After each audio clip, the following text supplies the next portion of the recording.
Hello everyone, welcome to my channel cool teaching classes. जैसे कि हम अपने 3 टॉपिक इस चैप्टर के कंप्लीट कर चुके हैं, तो आज हमारा है 4th टॉपिक, जिसमें हम क्या करेंगे, एक्सोथर्मिक एंड एंडोथर्मिक रिएक्शंस पढ़ेंगे। ये हमारे टाइप्स ऑफ रिएक्शंस के अंदर ही आता है, मतलब कि ये on the basis of heat transfer के बेसिस पे हम डिवाइड करते हैं कि रिएक्शंस कितने टाइप की होती है, एक्सोथर्मिक एंड एंडोथर्मिक। किसके बेसिस पर है? On the basis of heat transfer. ठीक है, हीट ट्रांसफर के बेसिस पर जो हमारी रिएक्शंस है वो 2 टाइप की होती है, एक्सोथर्मिक एंड एंडोथर्मिक। ठीक है, अब एक्सोथर्मिक हम स्टार्ट करेंगे एक्सोथर्मिक से। एक्सोथर्मिक का मतलब क्या होता है कि एक्सो मीन्स बाहर निकलना। एक्सोथर्मिक रिएक्शंस वो रिएक्शंस होती हैं विच प्रोड्यूस एनर्जी। ठीक है, क्या करती हैं? Which produce energy is called exothermic reaction. इसका एग्जाम्पल क्या हो सकता है? वो हमारा रेस्पिरेशन। एग्जाम्पल क्या है इसका? रेस्पिरेशन। रेस्पिरेशन क्या है कि जब हम सांस लेते हैं तो क्या होता है कि हमारी एनर्जी रिलीज होती है। जब हम सांस लेते हैं तो क्या होता है कि जो हमारा फूड है उसका ब्रेक डाउन होता है। जब ब्रेक डाउन होता है तो उसमें से क्या होता है कि एनर्जी रिलीज होती है, उसको हम क्या बोलते हैं? एक्सोथर्मिक रिएक्शन बोलते हैं। ठीक है, इसका एग्जाम्पल हम शो कर सकते हैं, जैसे कि अब हमारा C6H12O6 ये हमारा क्या होता है? ग्लूकोज होता है। जब ये ऑक्सीजन, जब हम सांस लेते हैं, जब ऑक्सीजन के साथ ये रिएक्ट करता है तो ये क्या प्रोड्यूस करता है? एक तो CO2 प्रोड्यूस करता है और साथ में क्या करता है? वाटर के मॉलिक्यूल प्लस में एनर्जी। ठीक है, और हमेशा याद रखना जब भी हमारी एक्सोथर्मिक रिएक्शन होगी तो हमारी एनर्जी जो रिलीज होगी वो हमेशा राइट हैंड साइड की तरफ लिखी जाएगी। ठीक है, ये हमारी क्या हो गई? एक्सोथर्मिक रिएक्शन हो गई। ठीक है, अब आती है हमारी एंडोथर्मिक। कौन सी है? Endothermic reaction. एंडोथर्मिक। ठीक है, एंडोथर्मिक में क्या होता है कि एंडो मीन्स अंदर लेना। ठीक है, वो रिएक्शंस जो हीट का मतलब हीट को अपने अंदर एब्जॉर्ब करती है उसको हम क्या बोलते हैं? एंडोथर्मिक रिएक्शन बोलते हैं। ठीक है, और reaction in which heat energy is absorb. ठीक है, जिसमें कोई भी एनर्जी एब्जॉर्ब होती है उसे हम क्या बोलते हैं? एंडोथर्मिक रिएक्शन बोलते हैं। ठीक है, और इसका एग्जांपल हम क्या बोल सकते हैं? Decomposition reactions. क्या हो सकती हैं? Decomposition reaction. जितनी भी हमारी डिकम्पोजिशन रिएक्शन होती हैं वो सारे किसके अंडर आती है? हमारी एंडोथर्मिक रिएक्शन के अंडर आती हैं। जैसे कि एग्जाम्पल मैं लेती हूँ कैल्शियम कार्बोनेट का। किसका? कैल्शियम कार्बोनेट का एग्जाम्पल लेती हूँ। उसको मैंने हीट दी, इसने हीट क्या करी? एब्जॉर्ब करी। क्या करी? तभी तो हमने इसको हीट दी, इसने एब्जॉर्ब करी, तो ये हीट एब्जॉर्ब करके टूट गया। किस में? कैल्शियम ऑक्साइड में प्लस CO2। ठीक है, तो ये हमारी क्या हो जाती है? एक्सोथर्मिक और एंडोथर्मिक रिएक्शंस यहाँ पे कंप्लीट हो जाती है। अब हमारे इस चैप्टर का लास्ट जो टॉपिक है वो है इफेक्ट्स ऑफ, क्या है? Effects of oxidation reaction in daily life. In daily life. ठीक है, हम क्या पढ़ रहे हैं अब? हमारा जो लास्ट टॉपिक वो क्या है? इफेक्ट्स क्या क्या है ऑक्सीडेशन के हमारी डेली लाइफ में। सबसे पहला जो इफेक्ट आता है वो है कोरिजन। ठीक है, कोरिजन में क्या होता है हमारा? ये कोरिजन तुमने देखा भी होगा बहुत सी बारी। क्या होता है कि हमारा जो आयरन होता है, तुमने शायद लोहे की जो कील्स होती हैं अपने घरों में देखी होगी तुमने, आयरन नेल्स। ठीक है, उसमें क्या होता है कि हमारी बहुत सी बारी रेड कलर की कवरिंग सी आ जाती है, उसको हम क्या बोलते हैं? कोरिजन या फिर रस्टिंग ऑफ आयरन। ये सब किसकी वजह से होता है? ऑक्सीडेशन होने की वजह से होता है। जब हमारे मेटल्स का ऑक्सीडेशन हो जाता है तो उसकी वजह से कोरिजन या फिर रस्टिंग ऑफ आयरन हो जाता है। अगर हम कोरिजन की डेफिनेशन देखें तो क्या होता है कि ये एक स्लो प्रोसेस होता है। स्लो प्रोसेस है। ठीक है, जिसमें क्या होता है कि हमारे मेटल्स क्या हो जाते हैं? कोरॉइड हो जाते हैं। ठीक है, कोरॉइड हो जाते हैं किसकी वजह से?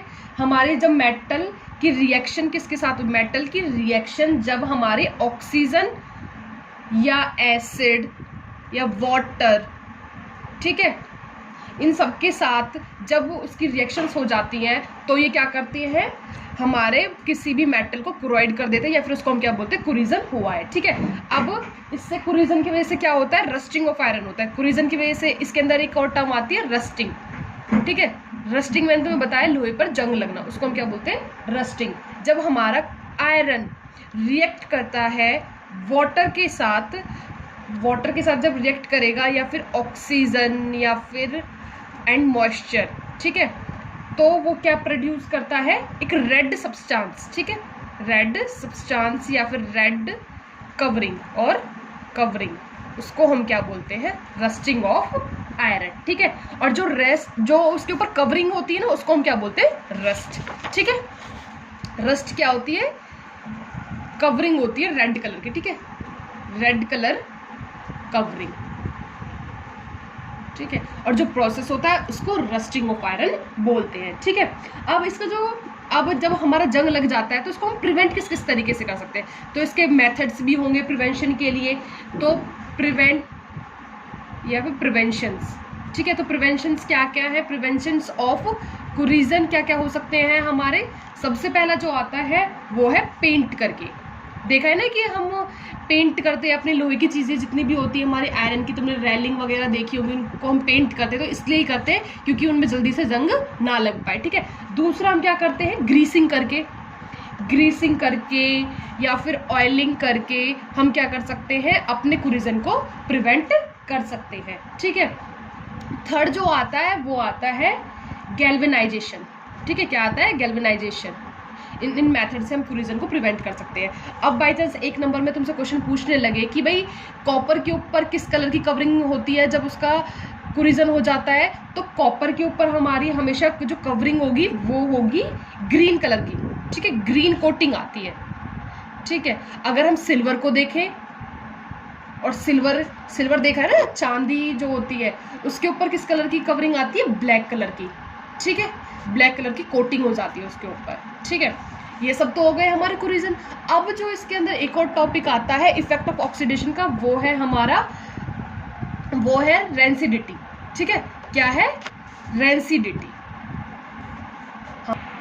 ठीक है, हमारा ये टॉपिक है रेंसिडिटी। मैंने रेंसिडिटी से पहले तो मैं एक बात और बताना चाहती हूँ, गैल्वेनाइजेशन। मैंने इसका शायद तुम्हें मतलब नहीं बताया। गैल्वेनाइजेशन का मतलब क्या होता है कि जब हम स्टील के ऊपर कोटिंग करते हैं किसकी, जिंक की, उसको हम क्या बोलते हैं, गैल्वेनाइजेशन, ठीक है। ये गैल्वेनाइजेशन का मतलब क्या होता है कि जब हम अपने स्टील को किससे प्रोटेक्ट करने के लिए, जंग से प्रोटेक्ट करने के लिए उसके ऊपर एक कवरिंग लगाते हैं, उसको हम क्या बोलते हैं, गैल्वेनाइजेशन। और जो हम कवरिंग करते हैं वो किसकी कवरिंग करते हैं, जिंक की कवरिंग करते हैं, ठीक है। ये सारे हमारे मेथड्स से कुरीजन के। अब उसके बाद जो हमारा लास्ट टॉपिक आता है वो है rancidity.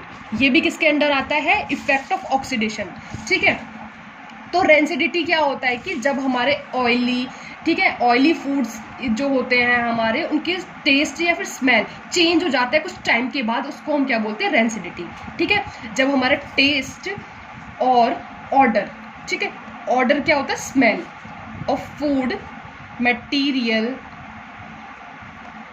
containing fat and oil changes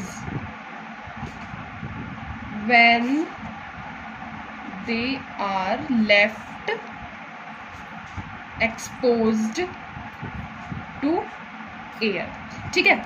मैं क्या कहना चाह रही हूँ रेंसिडिटी से, मतलब ये है कि जब हमारा जो खाना होता है जिसके अंदर हमारा फैट इंक्लूड होता है या फिर ऑयल इंक्लूड होता है, उसका कुछ टाइम बाद टेस्ट और उसकी जो स्मेल है उसमें चेंज आ जाता है। वो किस वजह से आ जाता है, जब हमारा फूड का ऑक्सीडेशन हो जाता है तो उसकी वजह से उसका टेस्ट स्मेल चेंज हो जाते हैं, उसी को हम क्या बोलते हैं, रेंसिडिटी, ठीक है। अब इसको हम रेंसिडिटी को कैसे कैसे प्रिवेंट कर सकते हैं, ऑक्सीडेशन से कैसे प्रिवेंट कर सकते हैं अपने फूड को, तो वो उसके लिए भी कुछ मेथड्स होते हैं। तो वो हम कैसे कर सकते हैं, एक तो एंटीऑक्सीडेंट डाल के, ठीक है। एंटीऑक्सीडेंट का मतलब क्या है, जो हमारे ऑक्सीडेशन को प्रिवेंट करे, जो हमारे जो फूड है उसका ऑक्सीडेशन होने से रोके, इसको हम क्या बोलते हैं, एंटीऑक्सीडेंट, ठीक है। फिर उसके बाद आता है कि हम अगर अपने जो हमारा पैकेट वाला जो फूड आता है, जैसे चिप्स वगैरह जो पैकेट होते हैं, अगर उनके अंदर हम क्या डाल दें, नाइट्रोजन गैस डाल देते हैं, उसकी फिलिंग कर देते हैं, तो भी हम अपने फूड की रेंसिडिटी होने से बचा सकते हैं। और जो थर्ड है उसको हम रेफ्रिजरेटर करके, ठीक है। रेफ्रिजरेटर मीन्स कि अगर हम अपने खाने को फ्रिज में रख दें तो भी हम उसको मतलब कि रेंसिडिटी होने से बचा सकते हैं या फिर ख़राब होने से बचा सकते हैं, ठीक है। अभी ये हमारे आज सारा मतलब कि फर्स्ट जो चैप्टर है हमारा वो पूरा कंप्लीट हो चुका है। अब इसके बाद हम अपना जो नेक्स्ट चैप्टर स्टार्ट करेंगे वो है एसिड एंड बेस। हमारे वीडियोस को कंटिन्यू देखते रहें और हर चैप्टर को टॉपिक वाइज पढ़ते रहें, ठीक है। Thank you.